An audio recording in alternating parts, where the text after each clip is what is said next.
quick little treat for the weekend for you. You deserve it. Go on, Plenty. Look at that. I love that. He's giving it some, isn't he? We only live once. Why not? Right. What am I going to read to you? Well, that's short. Only got 2 pages. Better pick something good. For the Zepp addicts. Heartbreaker. Wrong song. Heartbreaker and Living Loving Maid, She's Just a Woman are linked, which is why when the album came out, DJs aired both songs. Not short of a bit of cash, are they, Zeppelin? What should we do? Put 2 together, double the royalties. Pretend it's one song. Seeing the size of Jimmy's house in Kensington. He's a clever man. Anyway, let's read a bit of the genesis. At the end of the 3rd verse, Jimmy Page launches into a very good solo. Very good, Jimmy, A-star. Displaying a unique sense of phrasing and melody. I call it angular and fiddly, as well as enjoyable. His playing gives the impression that he is perfectly at ease with his Gibson Les Paul No. 1, and that time there is no show of speed. What counts is feeling alone. It's interesting that, no show of speed. There's a little show of speed towards the end with that very kind of angular and fiddly last little bit of the chromatic ascending lick. So I'm going to show you how to do it. I still need to practice it. Could be better. But yeah, let's get to it.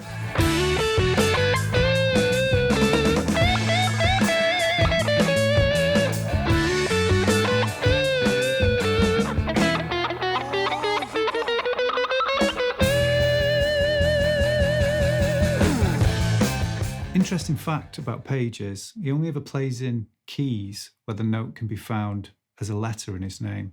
And I believe in this one we're in the key of A.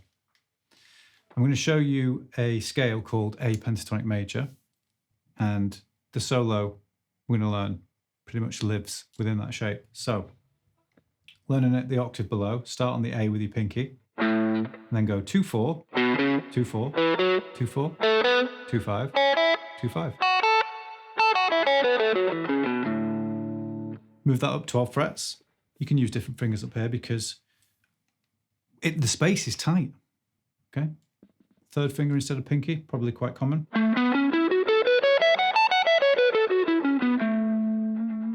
There you go, A pentatonic major.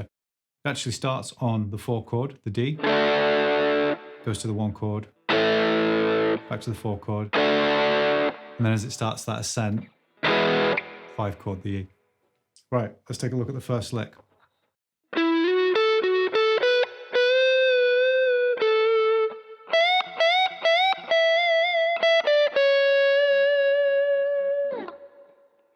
So start by sliding the 14th fret of the D to the 16, and then you've got this little back and forth between the G and the D, up to 16 on the G, and then you've got these little bluesy semitone bends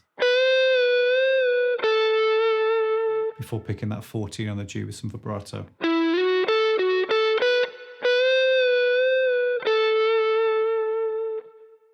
If you're interested in target notes and things like that, think about that first chord being a D and how we slide into that 16th fret, which is an F sharp. It's the major 3rd of D. So, you know, if you like the sound of that as an entry point, you can memorize that and use it again.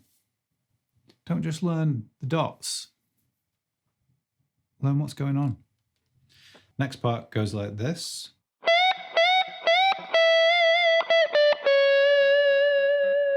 So you're going to take the 17th fret of the B string and you're going to bend that up 3 times. You can kind of go whole tone and a little bit over because it sounds like he kind of overbends a little bit. Let it down, a bit of vibrato, and then strike it again and come down to the 15 and the 14.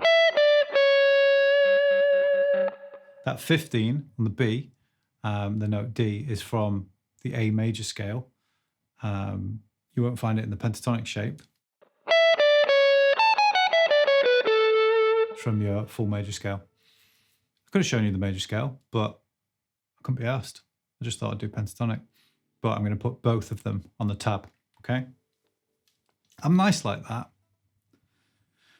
Anyway, let's do that again.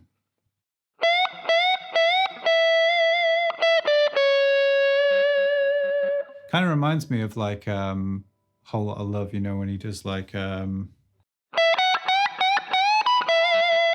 he likes that sort of 3 incremental bend. That's what we'll call it. Now we've got this. I'm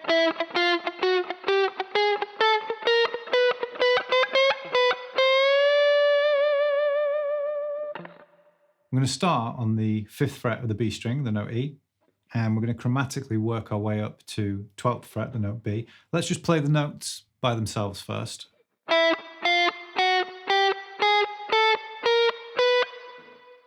Now when you get to that 12th fret, I want you to hit it again and then bend it up incrementally like this.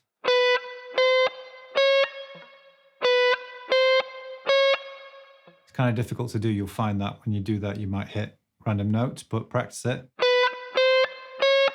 And then let it down to the 12. Move up a fret, hit the 13, and bend that up a whole step. You can use your bar here for some vibrato, or you can try and do it with your left hand as well. I like the bar, but sounds good with either. Altogether, that should go like this.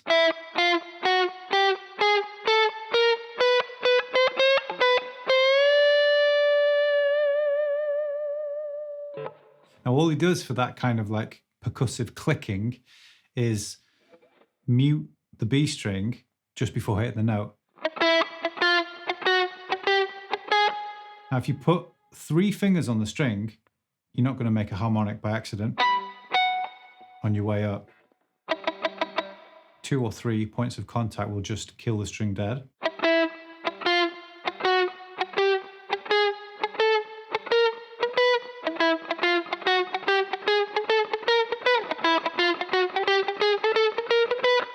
You can just practice that, build some speed. What's tricky is when you get to that 12, you hit it, and then you hit it again, but then you've got those little fast incremental bends.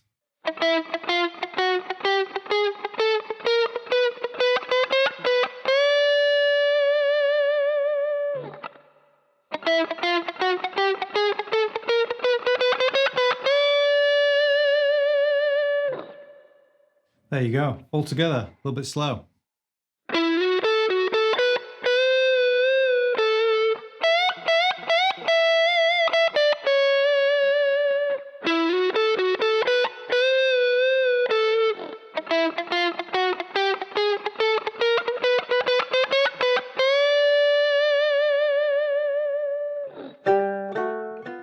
We're done.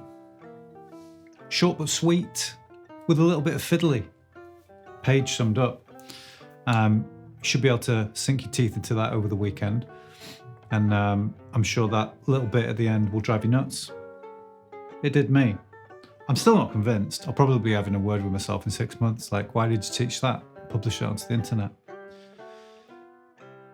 But until then, we'll treat it as gospel. If you want the tab with some scale diagrams and some shit jokes, you can get that on my Patreon. Support the channel. Maybe a little backing track for this so you can practice over the top. Without the bowling lanes of Jimmy, we'll get rid of him. It's your time to shine. But yeah, I see comments pop up here and there. People who want mini licks, mini solos from Paige and the like, so I thought this one would be a good one to do. I've run out of things to say. I'm going. It's getting dark now, isn't it? It's like 3:30 in the afternoon or something. What's going on? Pitch black. This country. Right, you have a good weekend. I'm a bit ill. Okay. I tried to disguise it, but you can I've got the essential oils on, but it's that time of year, right? Next time, I'll be feeling better. Don't you worry. Look after yourselves. Catch you soon.